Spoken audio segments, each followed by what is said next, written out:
Salut à tous, j'espère que vous allez bien. Aujourd'hui une nouvelle vidéo, les moissons 2023 sont enfin démarrées. Donc j'annonce déjà la couleur. J'ai pas une très grande surface de céréales. Donc en général les moissons chez moi en un jour c'est terminé quand tout va bien, quand tout est mûr en même temps surtout. Alors là je suis dans une parcelle de triticale qui vient d'être battue.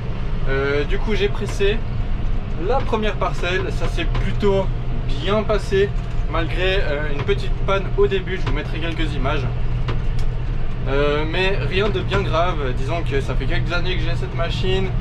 Quand elle a un souci, en général je le maîtrise et je le connais. Du coup c'était plutôt assez vite réglé, mais bon, on perd vite quand même un quart d'heure, 20 minutes à essayer de régler ce problème, et c'est un peu de temps perdu. Mais bon, maintenant tout va bien, ça se passe vraiment très bien, tout est sec, tout se presse assez bien, donc c'est le top.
Alors là il est 17h40, ils annoncent de la pluie à partir de 21h.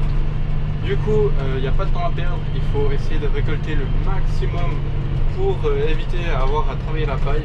Donc là j'ai fait, comme je l'ai dit tout à l'heure, le triticale. Il y avait des bons gros andins, j'ai fait 44 balles sur 2 hectares, du coup c'est un assez bon rendement. Maintenant je m'en vais faire de la paille de blé. Normalement ça devrait aussi bien se passer, il fait des bonnes températures, du coup la paille tourne bien dans la presse, donc c'est plutôt très bien. Et du coup on va faire un maximum avant justement la pluie. Prochaine parcelle c'est du seigle, là il y a vraiment des gros andins, donc il faudrait absolument récolter ça avant la pluie.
Alors comme vous pouvez le voir, je suis dans le seigle et les andins sont gigantesques. Donc c'est vraiment top, il y a beaucoup de paille, ça va faire du bon rendement et du stock pour l'hiver. Niveau rendement, je ne sais pas encore ce que ça donne, c'est l'entreprise de travaux agricoles qui livre pour moi. Du coup je recevrai les bulletins de livraison sous peu et on verra si vous aurez les rendements dans cette vidéo.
Voilà, donc j'ai oublié de filmer la fin de la vidéo, mais comme ça je vais pouvoir vous dire les rendements en blé, en seigle et en triticale. Donc en commençant par le seigle, il a fait 13 d'humidité avec un PS de 79, donc 79, ce qui est plutôt pas mal, et un rendement à l'hectare de un peu moins de 7 tonnes hectare, donc c'est convenable.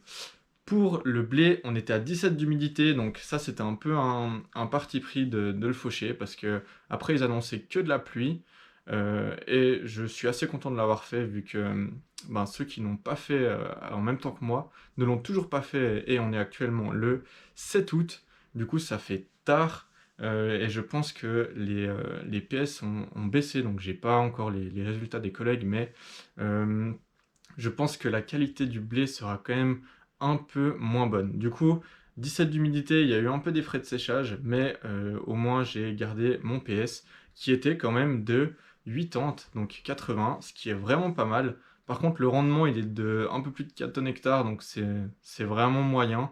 Mais c'était un semi-direct, et puis il y a eu pas mal d'eau, donc ça se comprend comme ça.